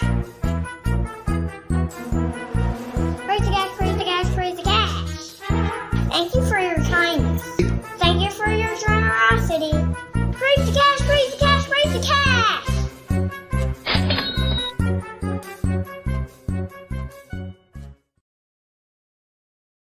Oh, there we go. And we just see that, Amy WC, you kicked off a trend. We want to thank Steve Long, who says, thanks for the daily effort to cover the current events happening in the UFO realm, always with appropriate skepticism, supporting info and humor. Well, thank you, Steve Long, longtime show supporter. We thank you for your kindness, generosity, and support. Much, much appreciated. Very kind and generous of you. Thanks. Steve Long's always in our live chat, and he's always got good points to share as well. UFO John Doe with kind of generous $4.99 says, keep up the good work. Screw the haters. The BS needs to be called out. You don't need to be polished or play word salad when calling it out. Now, is that a nice way of saying that I'm not well spoken enough? But that's okay. Well, thank you, UFO John Doe. That's what we like to call, where I'm from, we call that a sideways compliment. It's like, well, she's hot, but she's real big. Well, you know, but we thank you for helping us to praise the cash. Longtime show supporter, MVP of Super Chats, UFO John Doe. Praise the cash, praise the cash! You have, Thrill Seeker 72 is here and says, I guess when you see how the narrative is controlled outside the world of UFOs, it's not surprising it's the same in this one. Yeah, many similar things. Like if you look into the Q grift, it's just like this. Anonymous sources. Oh, I've got insider government sources telling me Hillary Clinton's going to be arrested next week. It's the same nonsense with a different theme. Instead of UFOs and aliens, it's deep state, government cover-ups, and the coming storm, And the same thing in the Bigfoot world. You get blurry, grainy images and people making lots of huge claims, no verifiable evidence, but huge over-sensationalized stories, right? Yeah, the Vincent Ross show, where he looks good. He looks great for his age. Yes. Jenny is here and says, love your laugh. Well, I love that you love it, and I love that you're here to be here in support of me laughing. I'm going to try to laugh more because sometimes this stuff gets so ridiculous that I don't have a choice. You just got to laugh at it. You just got to laugh.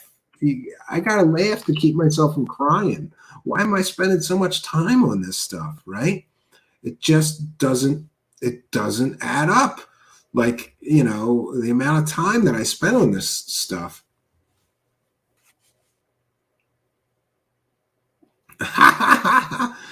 Oh boy, that's interesting, right?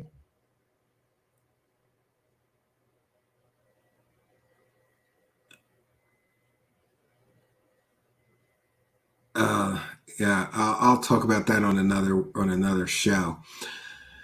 I don't have, just for anybody that's aware, when we don't have a nonprofit here, nor do we claim to. So if you send $1 to my PayPal and you ask for our EIN number, I'm not giving it to you. We don't have a nonprofit. If you have a website claiming that you're a nonprofit organization, and then I look you up on the irs.gov website, and I can't find you, and then I donate $1 to you, well, it is what it is. Yeah, it's a long story, and I'll have to break that down for another time. But here's what I'll tell you, friends, because I'm checking our PayPal now. There's somebody that claimed they have a nonprofit, and I looked them up on the irs.gov website. Bain Bear is here. What up, legends? Okay, so I looked them up on the irs.gov website. I wasn't able to find that they any record of their nonprofit. So I sent them $1 as a donation. And according to federal law, anybody who donates to your nonprofit who asks for your nonprofit information, you have to give it to them. And so that person sent me back my message and my $1 through PayPal. That's going to be a problem for them. And we're going to leave it at that, because if you're stating on a public website that you have a nonprofit and you're asking for donations, but the nonprofit doesn't exist, that's a huge problem. And that's from an upcoming story. Giving me a refund does not exclude you. You have to show your nonprofit information to anybody who asks for it, right? They sent me back my $1 with the same note that I sent them, which was, I've given it a donation. I'd like your EIN number and the name of your nonprofit is registered under, as I can't find it on the irs.gov website. Search for nonprofits under the name Unified World. Please email me your nonprofit's EIN and Pub 78 data. Oh, that's great. Yeah, interesting. So they sent me my $1 back. That does not preclude them from having to provide their nonprofit information, but it is what it is. And we want to thank David B. for a kind and generous $5 PayPal, who says, thanks for the shows. No, thank you, David B., longtime show supporter. And we want to thank Mikey for a kind and generous $2.50 PayPal. Thank you for your kindness, generosity, and support of the show. And we want to thank Initials AM for a kind and generous $9.57 PayPal donation. We appreciate you and thank you for your kindness and generosity. Well, that's interesting.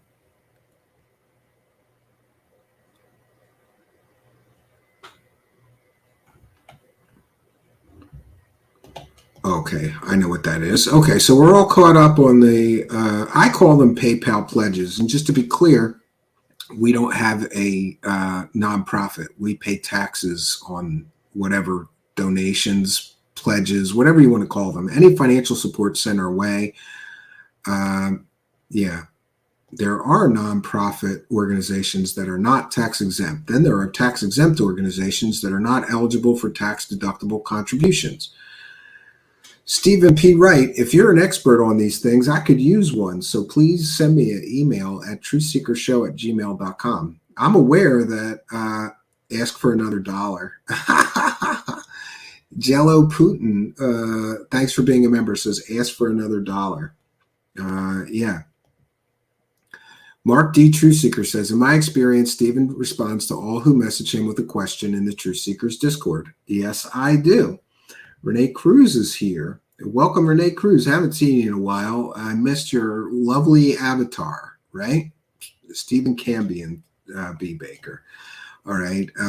And Randy says, I got a scammer on the phone yesterday. I said we were Hot Carl's Outhouse Emporium. I got an FU from the scammer and he hung up.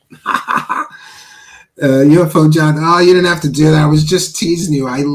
Where I'm from, when you bust balls when you like somebody, that's what that was. No slight. It's towards the haters who are so sensitive and throw hate and call it being mean-spirited. This stuff is nutty, crazy, and at times dangerous. If it helps a few out of the rabbit hole, screw the haters. Well, thank you for the kind and generous $10. We appreciate you, UFO John Doe. Thank you so much. Cambion Camo Dudes. Yeah. UFO Shane says it's time for bed.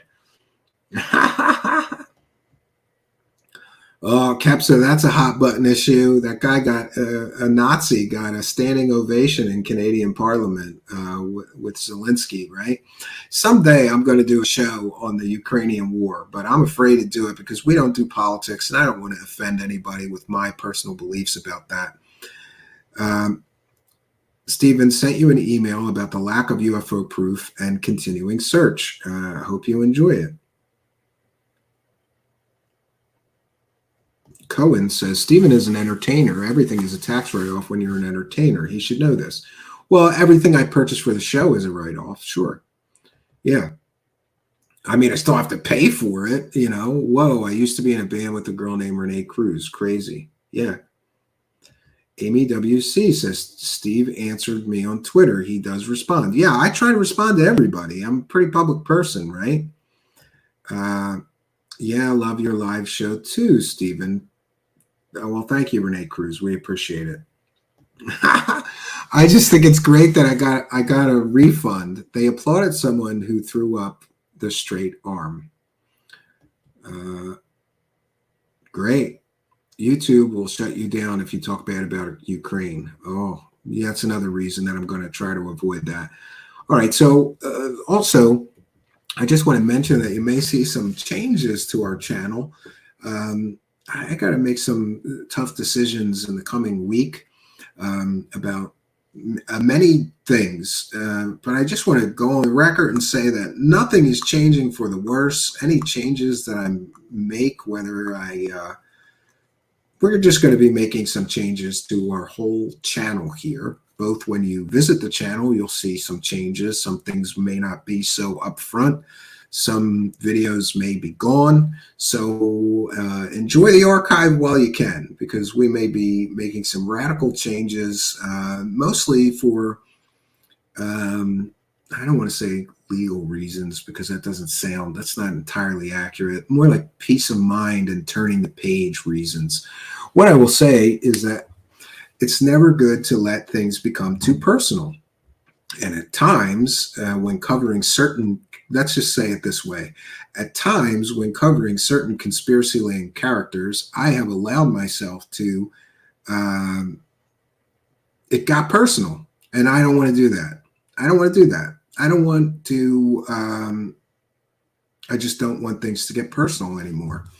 This is a business for me, or part of a greater, bigger business. And I'm going to try to be a little more professional, a little more business-like.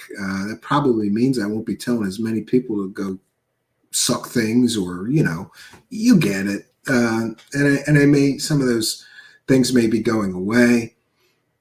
We have also been under a great deal of legal threats, as that's nothing new. But at least in a few of those cases, I have decided that I may just turn the page on those people and take down those videos, because whatever funds those videos generated has already been made, and there's no further public benefit or benefit to me to leave them up when they could be considered liability issues, especially from psychopaths that, you know, want to get somebody mired up in a big, you know, court case or something like that. I have a lot of thinking to do about the future of our show here, and I will be doing my best to do this more professionally going forward. And we want to exist for the public benefit. And it's not a public benefit if I just get so wrapped up in a certain conspiracy land character and what they're up to and what they're doing and how dare they, and I let things get too personal. And I'll be the first to admit, especially in one case, for those unaware, I get to hear horror stories from people that were involved in some of these, let's just call them UFO cults. And I let myself get very emotionally affected by some of those stories I was hearing about a specific individual who we covered a lot. And I started going through some of our videos here and realizing how much time and energy I had wasted on a very toxic person. I just want to turn the page, right? I just want to turn the page.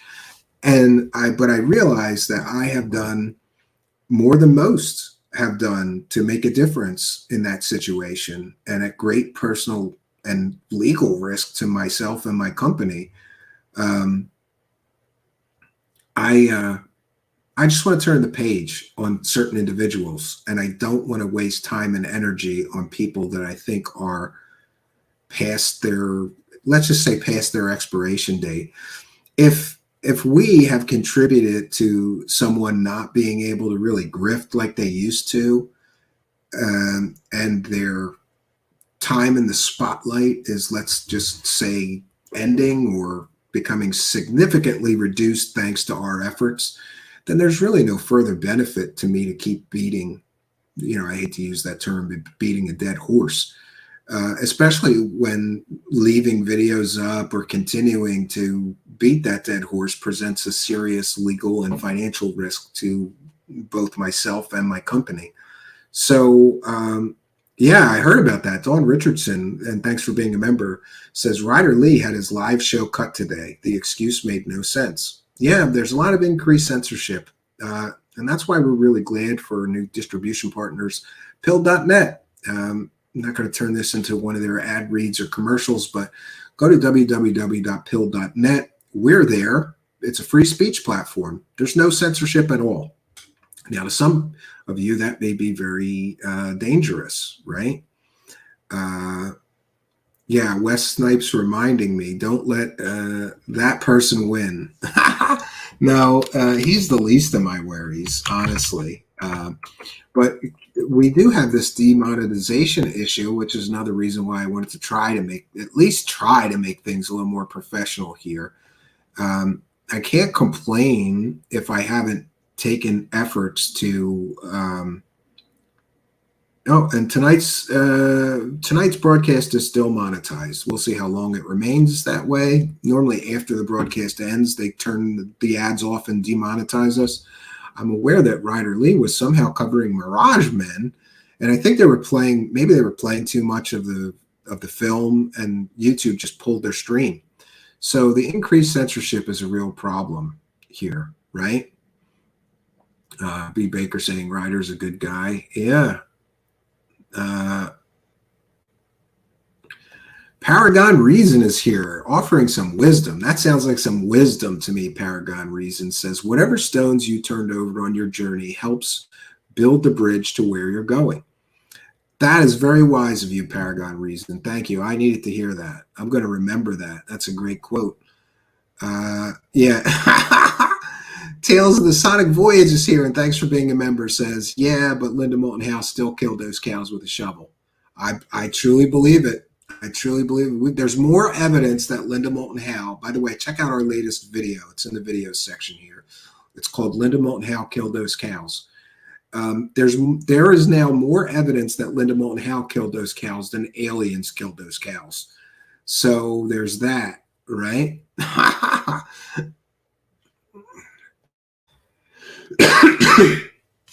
Pardon me. So we've done our due diligence, friends, and we are going to bounce on out of here. I want to take a moment to remind you that the next show will be tomorrow night at 9 p.m. Eastern. Might have a special guest. 1 second. That would be 9/27/2023 at 9 p.m. Eastern. Please join us in the live chat. It really does help. That would be tomorrow night is the next live show, 9 p.m. Eastern. Now, we'll have live shows all this week up to, and I believe including Friday. We'll see what happens. Hope to see you in our next live chat. And please remember to like, comment, subscribe, and share these videos on your social media. It really does help. And if you're feeling very generous, come back and watch one more. What do I mean? If you come to a live broadcast and then you come back and watch a previous live broadcast, YouTube decides we're good content creators. We must make good content because people are coming back for other episodes. And then they turn the recommends up, which really, really does help us. And you'll see here, we're in our new set. We're hoping to have some in-person interview guests here very soon. And I'll have more details about that this coming week. So we've done our due diligence, friends. Let me know what you think in the comments. We're up to 114 really days of no evidence on this Dave Grush story. Are we ever going to get any evidence, or are we just going to keep pushing this dead horse with no evidence up the hill? Maybe some new anonymous sources will come forward to Michael Schellenberger next month when the story starts dying again. And I, for one, have kind of had enough. You know, Jack Brewer said something today on Twitter about he doesn't care about disclosure until people are have evidence. Until then, he doesn't care. And I'm getting there. God bless Jack Brewer, right? The voice of reason in a crazy world of nonsense. So, yeah, what else can I say, friends? We've done our due diligence. I will be back tomorrow night, 9 p.m. Eastern Standard Time, and I hope you'll be here with us. That's all I got for you. So that's all I got for you for tonight, friends. But we'll have more for you tomorrow. So until next time, friends, my name is Stephen Cambion. Good night, and God bless all of you.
Bye.